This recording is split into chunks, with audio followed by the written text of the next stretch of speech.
misogyny. Using all my inner strength, suppressing the anxiety.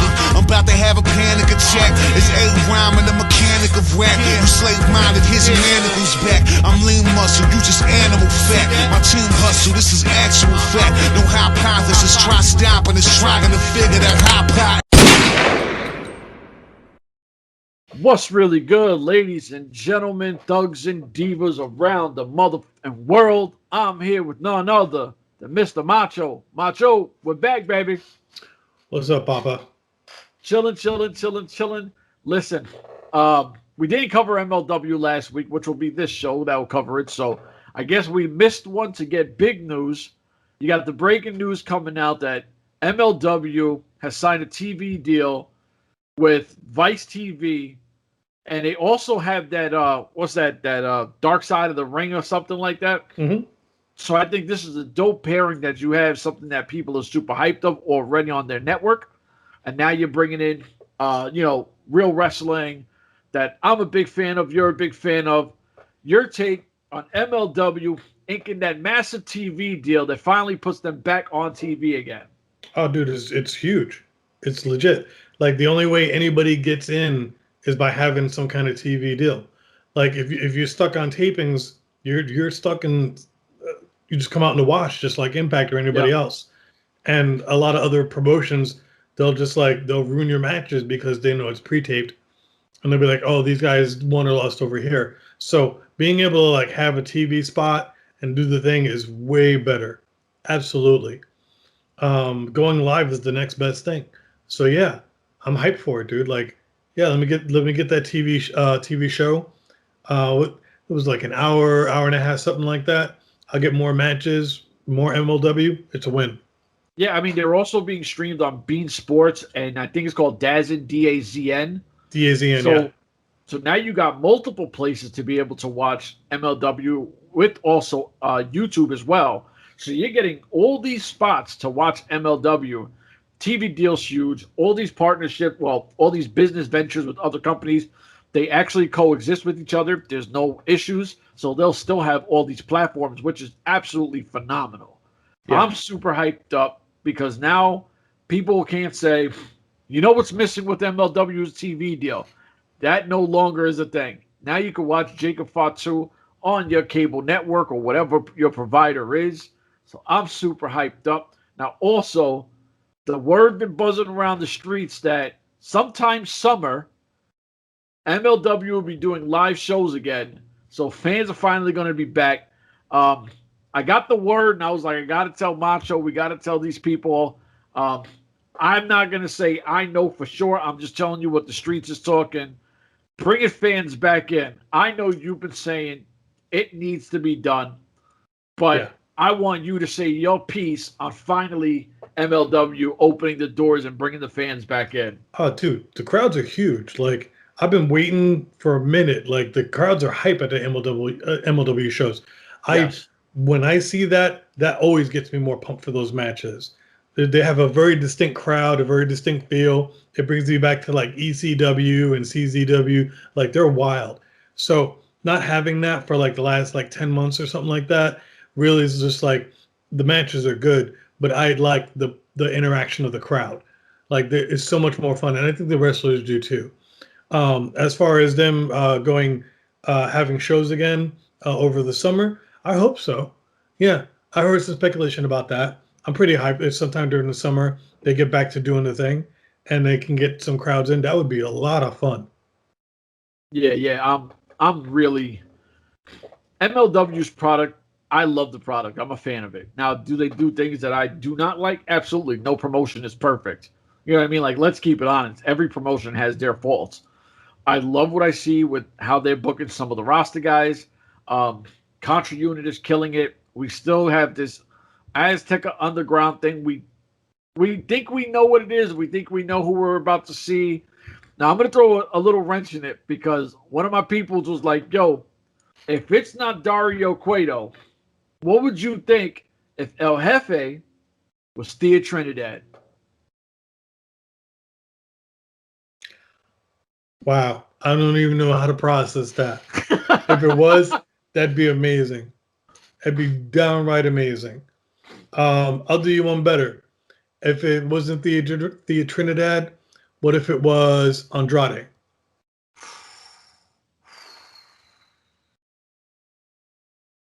Hey, I'm with it. you never know. Like I suspect I think I know who it is, but you're right. It could be anybody. We don't know who El Jefe is. So we've seen the rep, we've seen Salina De La Renta sort of fall, start, fraying at the edges, trying to hold it all together.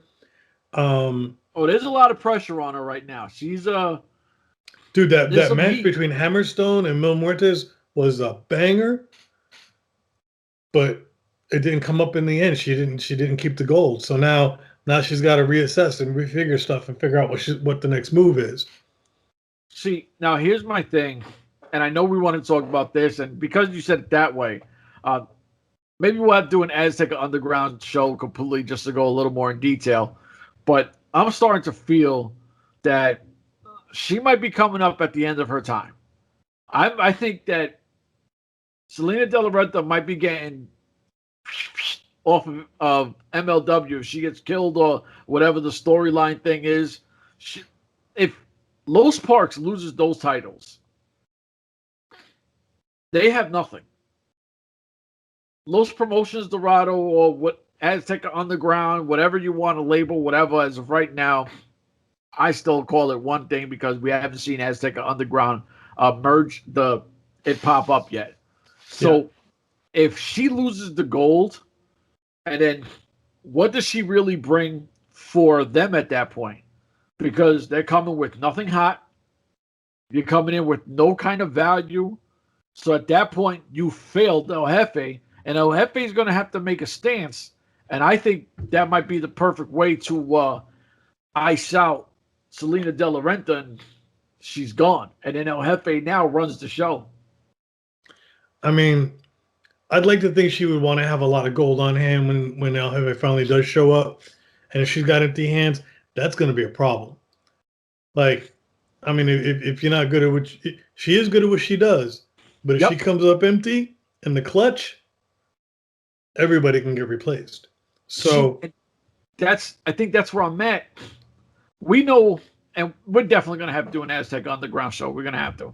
But when you think of El Jefe, and I don't want to make this into a narco show or some kind of gangland thing, but I think of a drug lord. I don't know why, but I think Pablo Escobar, Manuel Noriega, I start going into all these people.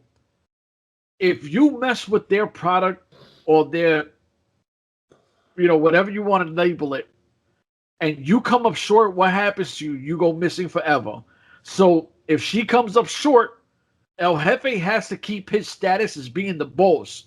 Something bad has to happen to her. You failed me. You're not allowed to fail the boss. I mean, yeah. Like, at the end of the day, if she gets that second chance to make right and she doesn't do it the second time, she's gone. I'm positive, one way or the other. Yeah. Like, I feel like she's frantically trying to make sure she has some control over the situation. Every week I see it more and more, and it feels like she's really trying to like hold on to whatever she has because she's losing grip. Yep. So if it comes to the point where she doesn't have anything to show for it, and if she's going rogue and doing what she wants for her, and it's not about what's best for business, dude, that's not a good look. If she succeeded, it's different. If she had all the gold, if she had all the belts doing it her way, then she got results. Absolutely. But if you got zero for your efforts, then you just look reckless. And reckless people, what is it? Win reckless prizes. It's like they say the streets have an expiration date. Mm-hmm. So her clock is ticking. I believe that. Yeah, legit. Azteca is not that. If it is what I think it is, there's not a lot of room for mistakes. Just not. With the hype build up, we have Dragon Gate. We've seen the doors are open to Dragon Gate. You know what I mean? Like we've seen that. We know that. We see the AAA with Laredo Kid losing the belt to Leo Rush. We're seeing that. Azteca Underground has to come in with such a force. You know what I mean? Like I don't know. Like I said, I don't want to start making any kind of rumors. I just think she's playing with fire, and listen, where there's smoke, there's fire, and when you play with it, you get burns. She either has to reevaluate her entire situation, restamp her product, and make it as strong as ever. Because if Los Parks drops those belts, and their Azteca Underground is about to pop in, you need to bring me some value. Because I'm pretty sure Azteca Underground has their team. I'm gonna be honest, dude. I think she underestimated Hammerstone. All right. I think she thought he was distracted with Mads Kruger. I think she thought he was less than 100%. He wasn't. And I think she thought he was vulnerable, and clearly he wasn't. So, she had this plan, this, that, and the other. That's all great. Everybody has a plan until someone gets punched in the mouth, and that's what happened. So she's got to figure something out because Mill is not that guy, and he doesn't like to lose either. No. Now, I know you wanted to talk about Hammerstone actually hitting Mill with the move. Dude, I did not think he could get him up. Like, Mill is a big dude. He's a big boy. That's a big brother. That's a big dude to be getting up for that nightmare pendulum. I wasn't sure he was going to be able to get him up, but he did. All respect, Hammerstone's a strong dude. I was just like, I don't know if this is going to shake out the way he plans it. Nah, he brought the A game. He brought the kick game. He brought the fight. They beat the living shit out of each other. Like, they really went ham, and he got him up and down for that. And as they say, nobody kicks out of the pendulum. Has it? No one has yet? I don't think so. I don't think I've seen anybody. Look, if Mill had nailed the nightmare, then it'd be over. Yeah, and I think that's really what it would boil down to. Who's going to hit their big finish first? So he got beat to the punch. He went up. He came down. Bam. 1, 2, 3, lights out. It's done. And then I just watched the De La Renta just start in denial, dude, just losing it. Yeah. I was just like, we've seen those calls keep coming up. Mm-hmm. So hey, look, she's got her last shot is probably holding on to the tag belts with Parks. If she loses that, I don't like her odds. I really don't. I mean, I think whenever this stretch is done, what they've got so far, I think Los Parks holds them until the end. Next set, I'm not sure who in the tag team division takes them. You know what I mean? Because there are some decent tags, but at this point, I still feel that Contra Unit was robbed, not because we're Contra fans, because of the end. I mean, that doesn't hurt, but it doesn't hurt, but. Oh yeah. I felt Contra was robbed too, but that's because I don't like injustice in general. Well, but they did come out and they did interfere in that match, and it did feel like Daivari was in the Iranian super soldier. Daivari was in the prime. I know. I almost messed up. Respect on his name. I almost messed up. And listen, a lot of people thought we were bullying Mr. Larkin because we did that to him, but. Listen, you better put some respect on his name. That goes for me as well. I thought he was in the prime spot to get that pinfall until they came out, interfered, lost concentration, and Los Parks held it. I think they were the only ones who pushed Los Parks like that. So I still want to see the second fight to that happen. Look, the Parks are good. There's no doubt. I clearly they're generational. Oh, wrestlers. Absolutely. All right. So I just think that the tag division is really, really tight. And there's a lot of good tag teams that have a chance to take that from them.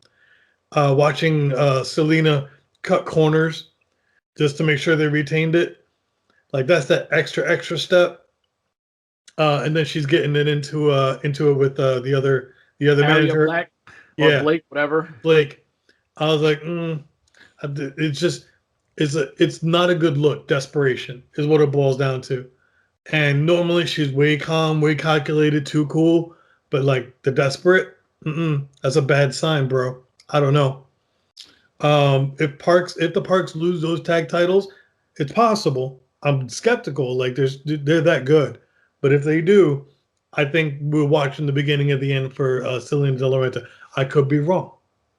I could. Oh, this is just, I don't think this I is am. just us chopping it up, shooting the It's shit. speculation, you Yeah. know. But then again, that's kind of what we got when it concerns Azteca. Like we can't know the details because but she's not sharing. She's not talking. No. So, Salina, let us know. Give us something. Yeah, I really want to know where this goes at the end of the day. I don't need to know who. I can wait patiently, but I really want to know something. Now, I know they teased Texas, saying that they want to go to Texas. You happen to be our Texas guy. So if it does and it's close to home. Oh, I'll be there. Oh, absolutely. Absolutely. And I think we'll get some more answers. You know, like it'll be a lot to have some fun with. So I think we touched everything we wanted to touch until we see what happens this week. And if it's something that we feel, the product was all right, maybe we'll do the whole Azteca Underground show and chop it up. I mean, if it comes to Texas, then the Von Erichs will be there because that's how they do. Is it Lawler from Texas too? I think so, yeah. Your favorite guy. I mean, that's Lawler. You know how I feel about the Filthy Crew. They're so good. I love to hate them. It's super easy. But yeah, if it comes to Texas and they throw down and I get a pay-per-view, I'll be buying a ticket. I'll be first in line. Absolutely. I'm super hyped. Like I said, if summer happens like it could, I'm hyped for that. I'm super excited for them to get the TV deal, like right after Dark Side of the Ring. Good stuff, good shit. And yeah, man, like, hey, anything is possible at this point. Anything. Absolutely. So especially Contra taking all the gold back. You know, and I've reached out to a certain Joseph Samuel. I still want that interview for me and the Big Homie Mount Show. I think that we are the best to talk Contra Unit. He is the best at what he does to run Contra Unit. Who better than to throw it on the MLP Underground show than us? Ladies and gentlemen, www.urbanwrestlingnetwork.com. And I know you want to leave some final words for Evil Once and his BFF for life, Evil Orbit. No. Nothing. Zip, nunca, nada. I'm over him. I'm past him. He's behind me. This is done. I don't do fanboys. I'm good. They are officially cut off. Ladies and gentlemen, we out of here.